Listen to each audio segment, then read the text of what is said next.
41 laps complete tonight. NASCAR on TNT. Proud to bring you Sprint Cup Series racing, presented by KFC. The race leader, Brad Keselowski, Kyle Busch, Denny Hamlin, Jimmy Johnson, and Clint Bowyer complete the top 5. And the early headline in this race, Tony Stewart, the defending series champion, with problems. He's taken the 14 car behind the wall, and he's taken a big hit in the points. We'll look at that in a moment. First, we have caution on the track for the first time tonight. And that's good, because they were getting real close to their pit window of somewhere around 46 laps, Wally. Yeah, that's really good for some guys that were going backwards, like Hamlin and Ryan Newman. David Rudiman, who was second in this race 1 year ago, receives the free pass.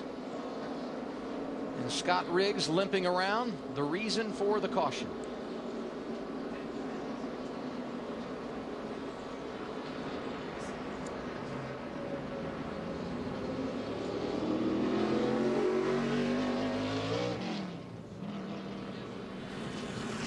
Track position was huge at this racetrack a year ago. And we'll see if some strategies play out here in our first cycle of stops of the night.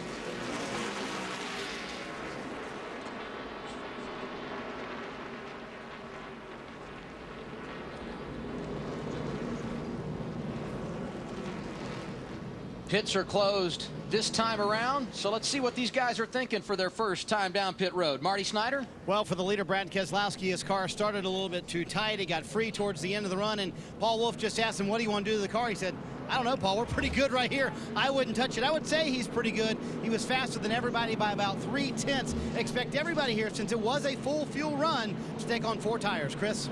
Well, Kyle Busch said the car was very comfortable early on, but around lap 25 started getting loose. He started moving higher on the racetrack, but he said the car was quicker up there, but he just couldn't trust the back end. They're going to do 4 tires, fuel, and a chassis adjustment. Matt? Our pollster Jimmy Johnson, he was tight rolling through the corner early on, and then he says the car just not as consistent lap after lap. One lap it really grabs the racetrack, gets good grip, and then it doesn't quite the next lap. Look for a chassis adjustment, Ralph, when he hits his first stall down here in turn 1. Well, Matt, Martin Truex is saying that he needs more front grip without hurting the rear grip, so they're going to do an air pressure adjustment to this car. The other thing he said was that he feels like he just has too much wheel in it. Of course, they're going to take tires, 4 of those, and fuel, Adam. Ralph, the first pit stops of the night going to come at lap 44. Before the leaders come down pit road, Tony Stewart going to head back out on track. Let's listen in as these drivers make their way to the pit lane. That thing still isn't That still sounds terrible. Yeah, it's just not running.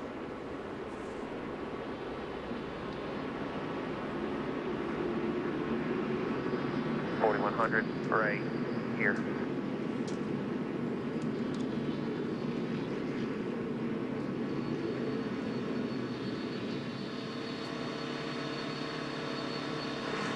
Ten away. Roll. 5, 4, 3, 2, 1. Come on, stop. Perfect.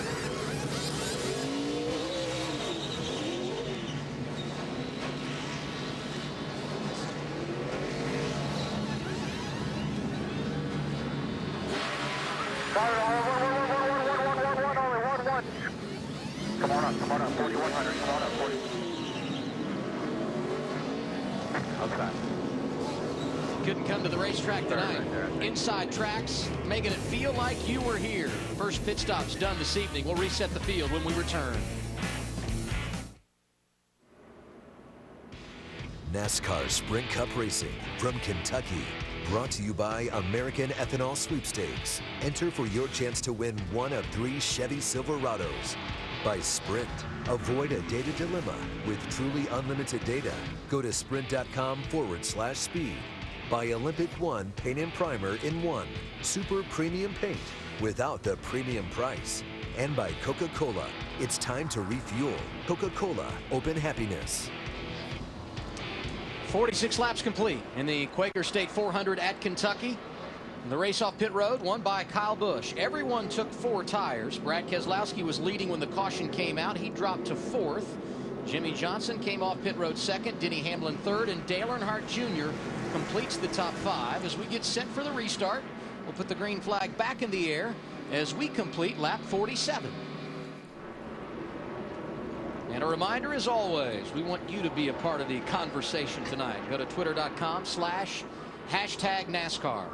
Now, where did Kyle start the race from on the first on the start of the race? On the inside. On the inside. Because Jimmy took the outside. So let's see what he can do, because now he's chosen the outside, obviously, to see if he thinks it's better.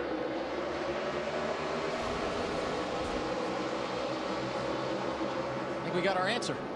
Yeah, but obviously he has the advantage of being able to start the race on the outside, but still, I think he felt like his car was better on the outside. It was just impressive that he took the lead on the first lap from the inside line.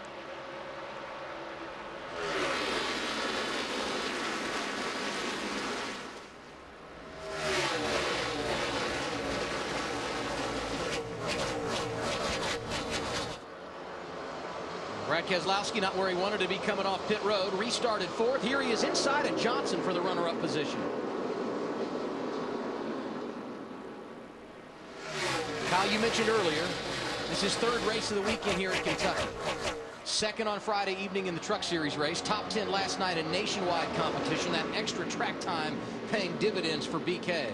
Yeah, and I think it is, because I think for him, he's been able to watch the transition of the racetrack from Thursday until they drop the green flag here.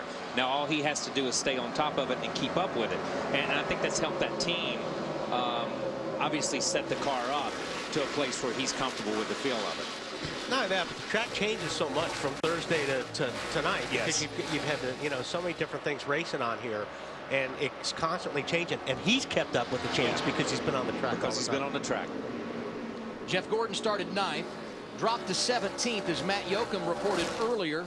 He's starting to rally back a bit, although Kevin Harvick able to pick up a position there. Put the 29 in 10th now.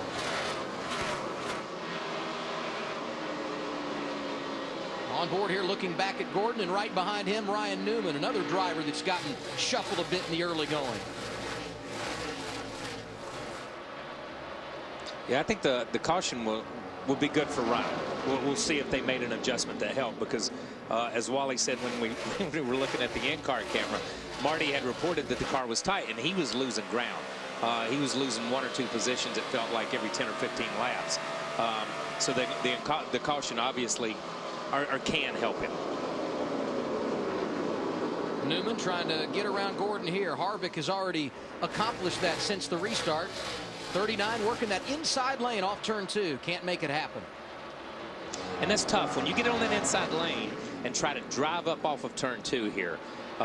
It's the fast way around the racetrack when you're qualifying, but when you get ready to race, you want to be able to carry that momentum. We talked about this being a momentum racetrack. And you talk about momentum.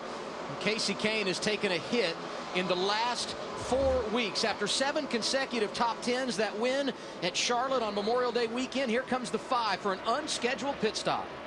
Ralph? They're going to work on the right side of the car. We'll see if they put 4 on it. They will. This is, of course, like everybody else. Not sure what they had. We talked about at the top of the show. Not sure about their setup, and away he goes. We'll check on these tires, see what the issue was. Yeah, he must have felt like he had a tire or something going down for him to come in and change 4 tires. Yeah, and that quick after a pit stop, he may have felt like he had one loose. You know, and we'll have to stay on top of that, because that was obviously a tire issue. They never made a chassis adjustment. They never did anything. They went straight to the right side, straight to the left side. And when you change 4s, because you really don't know which one it is. Sometimes you have an idea what it is, but Casey didn't know where it was. He just knew the car didn't feel right, so they went ahead and changed 4. He was 13th. Now he's 36th. 1 lap down. On point, Kyle Busch. 54 laps complete at Kentucky.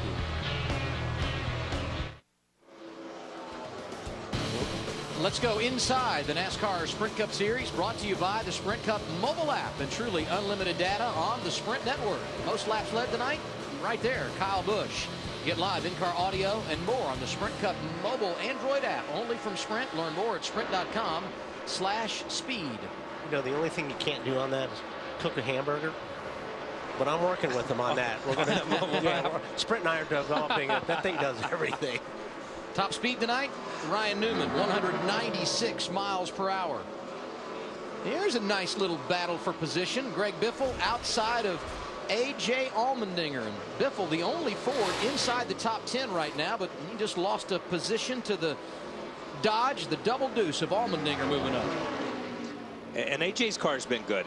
Maybe not necessarily on the restart as we've seen with a couple of other cars here, but you run about 8 or 10 laps and it seems to come into its own.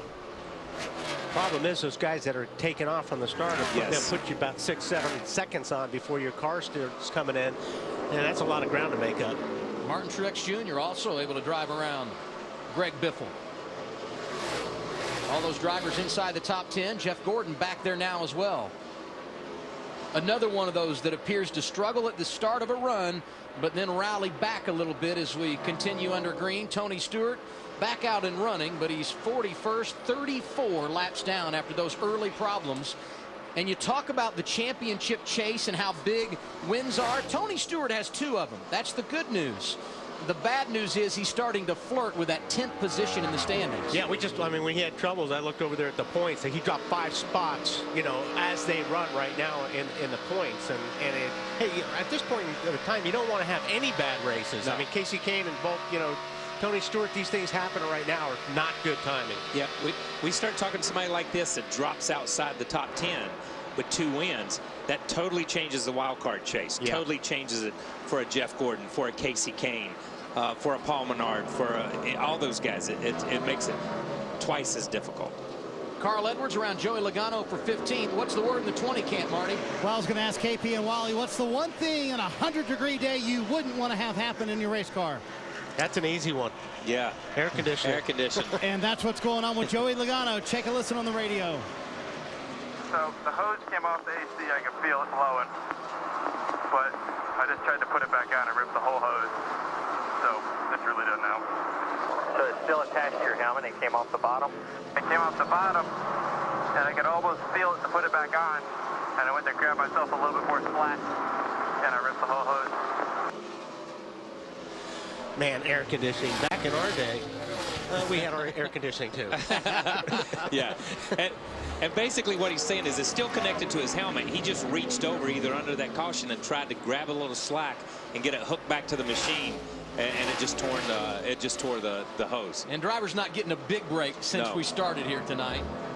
Air temperature only dropped 1 degree, and the track's gone from 115 to 112. And the air conditioning is a huge plus for these guys. It's fresh air too. It's not just air conditioning. It's like a fresh air system. But like as Wally spoke about the steering wheel before, and the padding being loose and moving around, and you feeling it through your hands, it's just something a little bit different in the car that you're not used to. Now he's got something a little bit different in the car that he's not used to. He's used to that air condition, and you get in that zone where everything's right.